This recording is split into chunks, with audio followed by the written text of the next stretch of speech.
Hi, my name's Phil and I like to talk about politics, and today it's party politics, in particular the leader of the Labour Party, of which I am a member, Jeremy Corbyn. He is the head of the official opposition in the UK Parliament.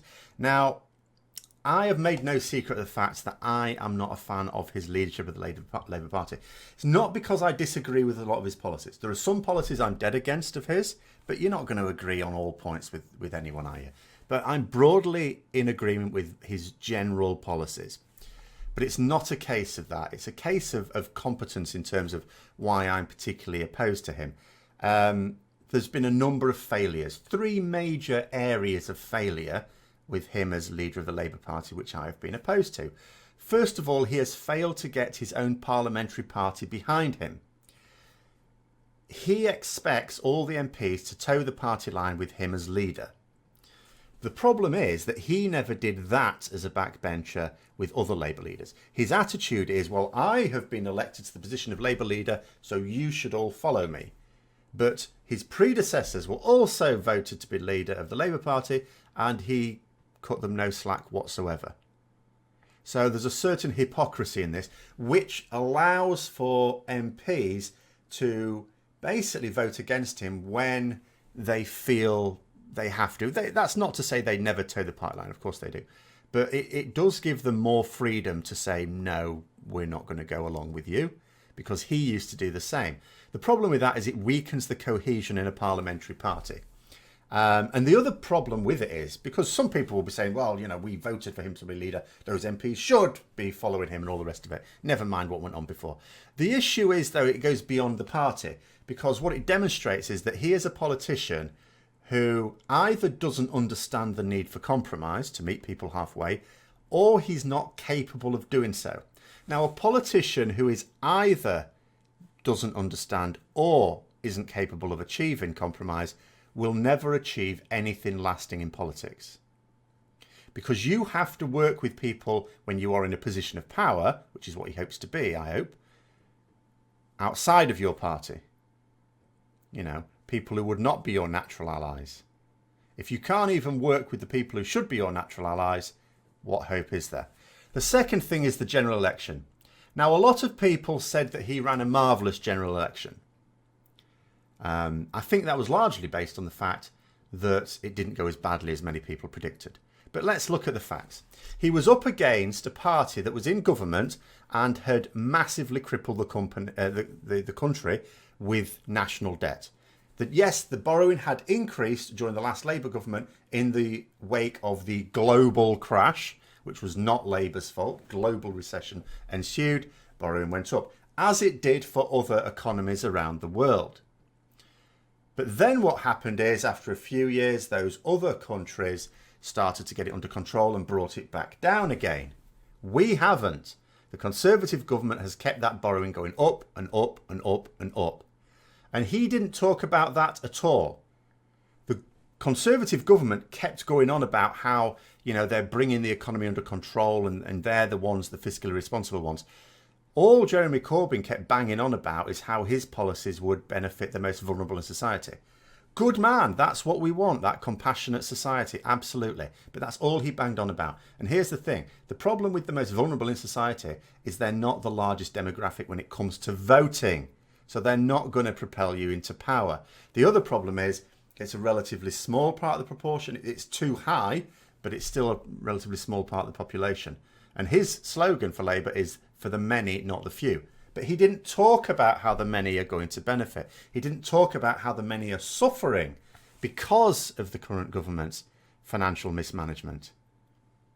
You know, he didn't mention any of those things. So he actually ran, even though he presented himself well enough, he ran a pretty bad campaign. He lost a general election to not only a government that was putting us in financial shit, but Theresa May herself ran a disastrous campaign. And although we can't exactly say she won because she lost her majority, Jeremy Corbyn certainly didn't win. He definitely lost. And the third thing is that he has got the party into massive, massive trouble over issues of bigotry, in particular anti-Semitism. And why? Because of trying to protect some of his natural allies. He has very few allies. Because, of course, he doesn't bridge build. And some of his allies, not all of course, but some of his allies are fairly reprehensible people. And by trying to shield them, to protect his little bubble of people around him who are loyal to him, he has made the Labour Party look like a party of bigotry. I mean, this is mind-blowing. I am a member of the Labour Party because it is so inclusive. To actually make the Labour Party a party set up specifically to be inclusive, to make it look like a party of bigotry, that's an achievement. That is an achievement. So those are the reasons, but all those reasons could be considered, you know, incompetence rather than dishonesty. What the current issue now is a matter of honesty. People keep saying, his fans keep saying, he's an honest politician. Isn't it nice we've got an honest politician? I'm not so sure. But do you know what? He's going to prove it now, one way or the other. And I don't mean he's got an opportunity to prove it. He's actually forced into a corner. He's got to demonstrate now, over the next few weeks, is he an honest politician or is he as dishonest as all the others? Okay, so what's going on? Well, first of all, Jeremy Corbyn has said over the last couple of years that Labour members, the members of the party, the ordinary sub-paying members like myself, should determine party policy. He said it shouldn't be determined just by the leadership, the shadow cabinet. It should be the membership. Great. He's also said that he will back a people's vote, a second referendum on Brexit, if that's what the membership want. He said those things multiple times very clearly. Now, all I have seen in the interim, particularly in the last few months, is him trying to avoid allowing any definitive view of the membership to let itself be known. He certainly hasn't polled us, the membership, to ask what we want. He's hidden away from it. But the cries for this have got louder and louder. In fact, Momentum, which is like a subgroup within Labour, it's basically Cult of Corbyn. It's a group that was set up specifically to support Jeremy Corbyn as leader of the Labour Party. Even they, and they're his support base, even they are saying overwhelmingly, we want a vote now. This is serious. We want a vote and we want you to back a vote. The wider Labour leadership has done the same thing.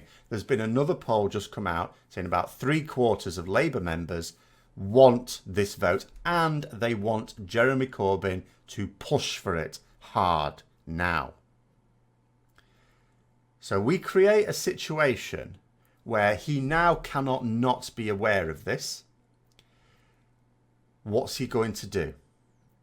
What is he going to do? If he decides all these sort of calls and things are fairly invalid, it's not a very accurate way of assessing the real will of the membership, then of course what he should do is poll the membership. That's easily done. He even talked himself about how easy it is to share information very quickly now. And it is. I get emails from Labour. I get polls from Labour sometimes. Send one. Send one to everyone. We'll click on that. And not everyone has email, but the vast majority do these days. And then you get a really good view. And then, of course, he can enact the will of the Labour membership. And therefore, not necessarily prove that he's honest, but at least demonstrate that in this regard he is, and therefore provide evidence that he is. However, if he doesn't, if he does nothing, if he carries on saying, oh no, we need coming up with excuses for why not, then that proves that he's dishonest. It's a very binary situation we have here. There is no shades of grey. The membership are overwhelmingly. It's not like it's a little bit over 50%, you know, like the referendum result. This is 3/4. This is a lot of the Labour membership. And I don't know anyone. I mean, obviously I know quite a few Labour members. I don't know anyone who is not in favour of it. Obviously there are some. So if he heeds that call, then he might be able to carry on with the view that he's an honest politician. But if he doesn't, and that's the thing with honesty, isn't it? You know, if you demonstrate your honesty, you don't really prove you're honest. But you only have to once be dishonest. Only once. And that's it. You can never be described as honest at that point. Because dishonesty only requires that you act once dishonestly. Whereas honesty requires that you are always honest. So it's down to him now. In the next few weeks, we will know one way or the other whether he is a dishonest politician, at least. And I'd like to think that in a few weeks' time, I'll be able to say, you know, he's back to the membership. We can't say he's dishonest. But we will see. But anyway, I hope you found that video interesting. If you did, don't forget to click the like button, subscribe for further content, click the bell notification for more notifications. If you've got any views yourself, then put those down in the comments below. Until next time, I'll see you later.